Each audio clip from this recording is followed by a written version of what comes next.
A huge part of the pitch was really about the personalities involved and who we are as people. There was a thought piece, obviously, but I got the real sense that the feeling was more about will we connect with this agency? Because if that is in place, the rest can be worked out. So it was thorough in a completely different way. There were no clients sitting there ticking the boxes, and there was no score sheet. I feel like they made their decision based on how they felt about us rather than what the scorecard said. But they really did absolutely delve into the work we'd done in the past and with our clients, and they wanted to know way more detail, not necessarily the strategy, but more about the feelings, that what made us choose that, what made us think like that. And then obviously there was a big, we had to convince them as an agency that we're up for it, from a sheer logistics point of view. And I felt like that was sort of easy to do relative to the rest.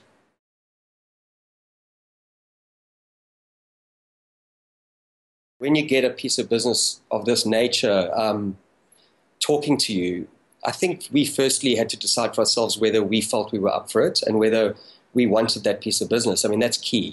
We don't pursue every piece of business because it's there. It was very important for us to go through that process in our minds and say, actually, this is a great client and we can do amazing things on them. And so our pitch was really, really just being honest about who we are and what we see as the landscape and what we would do with their brand.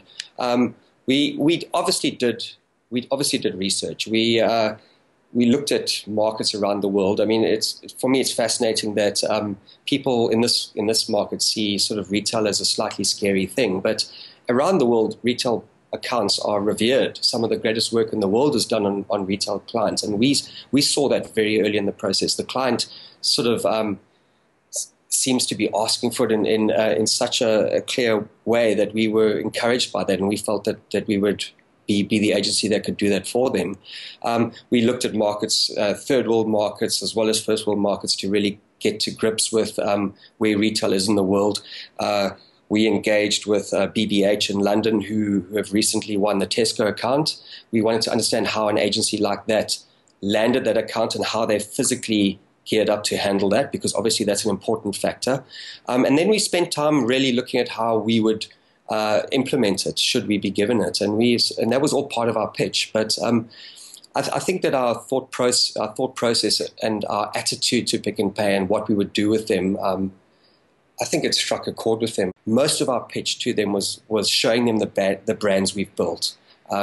Talked about the difficult circumstances in which we built those brands, the challenges we faced with those brands, and we got into that kind of detail quite deeply, which I hope played a big role in convincing them that where their brand is today will be stronger if we take it over. I think there's a tendency to kind of ring fence retail as if it's something that needs its own dedicated unit and therefore it sits outside of the normal agency process. And that's not something we intend to do. We intend to treat that brand just like any one of our brands, bring the best of our creative capability and strategic capability to that brand.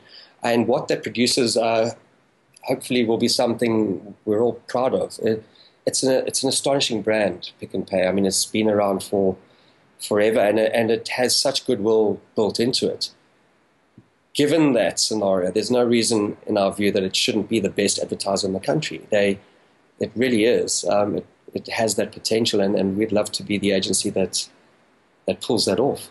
I think Pick n Pay falls entirely within our culture. It's a challenge that we excited about on every level. What we will do is the business will be handled in both offices, in King James II up in Johannesburg and in King James Cape Town. To be able to collaborate on this brand across our two offices is wonderful for us, because it brings us even closer than we already are. The thought piece, not to diminish its role in the pitch, because we haven't even had a chance to meet with the client and to talk about the thought piece and say, how did that make you feel?